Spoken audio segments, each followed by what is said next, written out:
characteristics of this church. We said that this church was built very, very quickly, in only 54 years, and that this allowed that the architectonical style was a single one. Right? This is one of the best examples that we can find of this Southern Gothic, as it was called, the Gothic that was developed here in the Crown of Aragon. This also includes, for example, the south of France. It's called Southern Gothic, and it's especially different, it's set apart from the French most typical Gothic, especially Notre Dame, Chartres, okay? This is an example of a French typical church, right? This is the Cathedral of Lyon. Here we have a very tall central nave, right? And very short lateral ones. The lateral naves here are the half of the central one, right? You can compare it with Santa Maria del Mar, where the three corridors of the church are more or less as high. There are only these 3 or 4 meters of difference between them. We will be there in a minute, so we will see them very closely, but you can see that the optical effect that we have in these churches is completely different. In a French church, normally we will be amazed by the heightness of the central nave. It seems even higher than it is in reality because the rest of the building is much shorter. Here instead we don't have this feeling of heightness, but of immensity, of a very big space inside of the church, very open, that has been compared sometimes with like a public square, a very open place of meeting without barriers to our eyes, where even though the church is divided in 3, the space seems like a single one, right? The division is much more stressed in a French church, right? The 3 corridors are much clearly divided. The difference of heightness in a French church normally is solved through these very typical flying arcs. They are carrying all this weight from the central nave to the buttresses. Here we won't find them because we don't need them, as the 3 naves of the church are more or less as high. All the weight from the central nave goes directly to the buttresses through the lateral naves themselves. So we can have a more regular and simpler Gothic than in the north. The second difference is a little bit harder to see. Normally when we go inside one of these churches, big churches, normally we find a very long space like this one, but we will find transepts as well. Transepts are perpendicular corridors. Normally churches have the shape of a cross, right? This one doesn't. This one is called a basilica church, right? Because it shares the shape of the basilicas, Roman basilicas, right? It consists in this single space, divided in 3 corridors, and as you can see, the 2 lateral corridors are connected behind the major altar. This is very important. You can walk around the major altar. This is dividing the space of the church. There can be a big mass here, right, in the major altar that, I don't know, fills all this with people. That people of the neighborhood can go inside as well, see one of these chapels, right, and go away without entering in the central part. So we won't disturb one worship with the other, okay? Probably the most important picture is this one. This is the church before and after the fire of 1936. This is probably the traditional look of a Catholic church, right? With all this ornamentation. Here we had the choir that sang in the first half of the central nave, and we have especially this huge altarpiece, Baroque, from the 18th century that arrived to the levels of the columns. It was very, very high, and it was completely lost after the fire. You can see all the damages of this fire. It's very impressive to see them. We can still today see all these traces, but it's also very interesting, I think, to compare this first image to what we see nowadays. After 45 years of restoration here, they didn't want to go back to this first style, but to this very emptiness that we see today, right? Stressing this, precisely this feeling of emptiness that we have here, of openness in the church, okay? Do you have any questions before going up? Ever? You're just on time. We will do some sport, we will go up. We will go through this tower.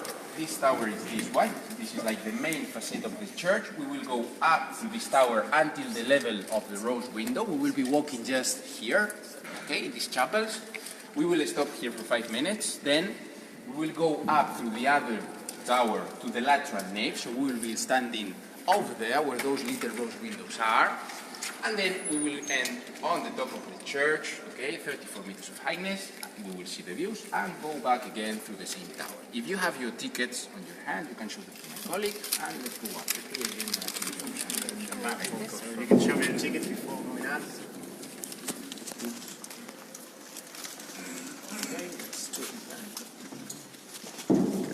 Yeah, that is okay. 1, there are 2. Yeah. That's yes.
First,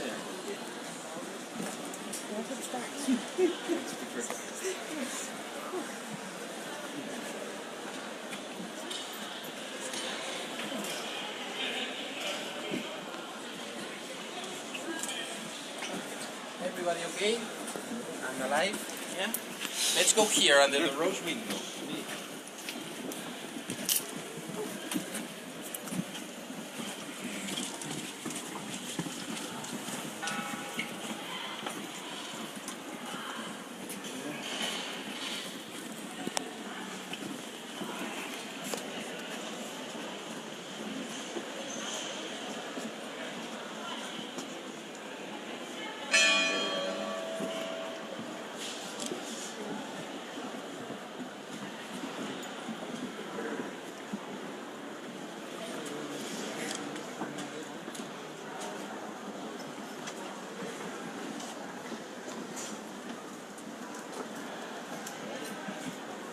Rest for a few minutes here.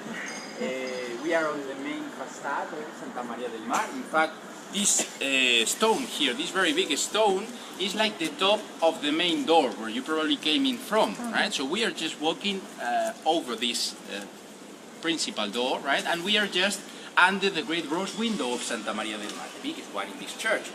It's not the biggest one in Barcelona. There's one even bigger than this one. This one has 8.5 meters of length. There's one church which is called Santa Maria del Pi. It's very close to Las Ramblas, and that church has the biggest rose window not only in Barcelona but in Catalonia. Okay, this rose window was made in the second half of the 15th century. But first of all, Santa Maria del Pi, the other church, was started 9 years before this one and was ended 10 years later. So they had more time to see what they've done here, right? There was a lot of competition between the neighborhoods, a lot of rivalry, and a few years later they did a rose window in Santa Maria del Pi that has 1 more meter than this one, right? This one has 8.5, the other 9.5, almost 10 meters. The one that we see here today is not original, it's not the one that was made in the 14th century, but on the second half of the 15th, 100 years after this church was ended. Why? The original one collapsed and fell the 2nd of February of the 1428, a very important day here in Barcelona. There was a big earthquake. You can see all the cracks on the wall, right, that are visible still today. It is thought that this earthquake arrived to 6.57 degrees in the Richter scale, a very big one. And here the rose window collapsed and fell. The problem is that the 2nd of February is a very important religious festivity here, the day of the candles, La Candelaria. People was inside celebrating this big mass. The church was full of people, as the chronics say. When the earthquake started, there was some kind of human avalanche of people trying to go out of this building, and the rose window collapsed and fell inside, right? So, depending on the chronic that we read, we know that 20, 25 or even 30 people, they say in some died this day because of this disaster. They were buried right here in this square because until the 18th century, graveyards were always around churches, right? So this was like the biggest graveyard in the neighborhood. You can see all these buildings still didn't are from the 19th century, so in that moment they didn't exist. The square was much bigger than now, and it was the biggest graveyard in this neighborhood. The Fosada Las Mureras, the graveyard that we have at the other side with a very big monument, a red one, was also a graveyard, was like the smallest one, but that one was even older than this one. The other graveyard was from the 11th century, from the previous church, the Romanesque church of this neighborhood. Okay? Anyway, after this big earthquake, Santa Maria del Mar didn't have rose window for like 25 years. This was covered with wood. And it was in this 1459 when they ordered this second one. This one was not made in the same style than the rest of the church. You can see it, it's much more complicated, much more ornamented than the rest. This is a French fashion that came in this moment in the 15th century. It's called the Flamboyant Gothic because of its shapes. It seems like a big fire of colors inside of the church, right? And it's one of the few elements of this Flamboyant Gothic that we can find here in Barcelona, the second rose window of Santa Maria del Mar.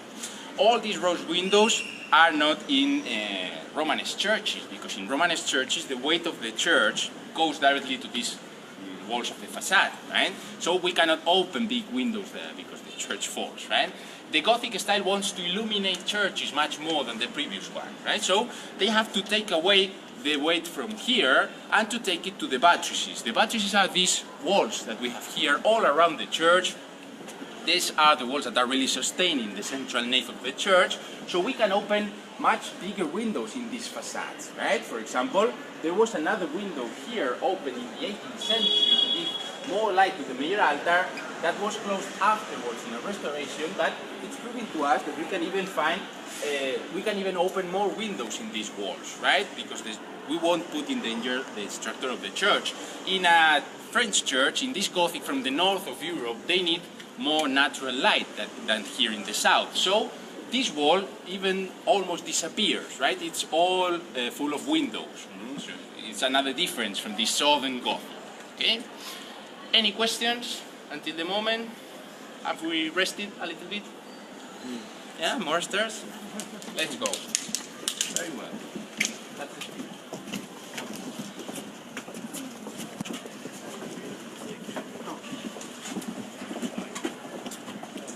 I will be the last one, okay? So up to the next level, please.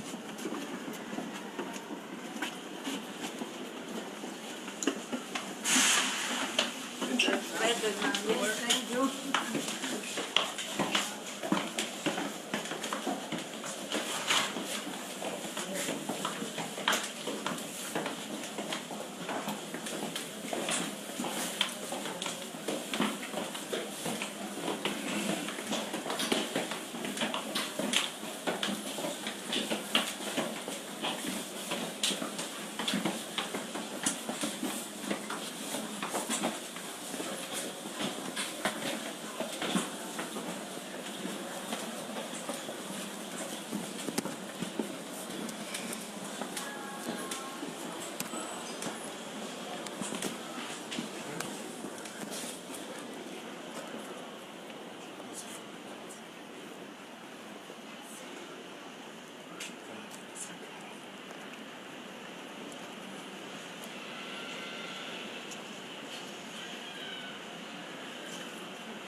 We have done the worst part. We are now standing on the top of one of the lateral naves of the church, what we saw from the inside. So we said that one of the main characteristics of this Gothic style is the small difference of height between the naves. Here you have it. This is the central nave, and this is the lateral one. There are only these 4 meters of difference. If this was a French church that we saw Lyon, for example, this nave would be much shorter, and the central nave and the buttresses would be that we saw there that are not here. Here we only have these triangular walls, but they are not carrying weight from the church, but the water of the rain, right? You can see those channels on the top of these walls.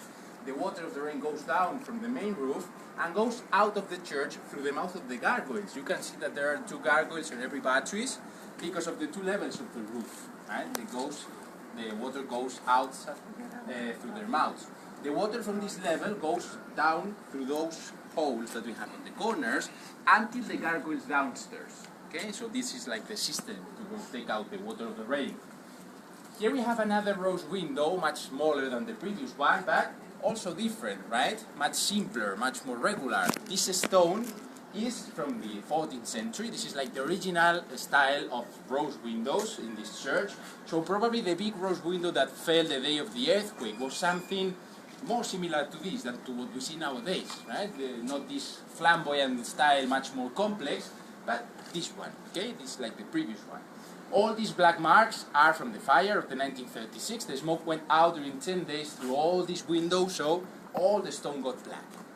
And we have another system here, the system of ventilation. All these holes are open through all the rooftop, right? There are more than 200 of them all over the roof. So as hot air tends to go up, in summer they all remain uncovered and the hot air keeps on going out from the church, right, through the top. It's a very old system, even Romanesque churches used it, and it's very funny because from here, for example, you can see the lights of the lamps downstairs and even some candles from the chapel. You can take a look. See, hello. You can see them, right? Not from this one, that one better, yeah. In winter and when it rains, someone had to go up and a very bad job, but that way the water of the rain didn't go inside. You can say hello to the people downstairs. Like a new miracle or something.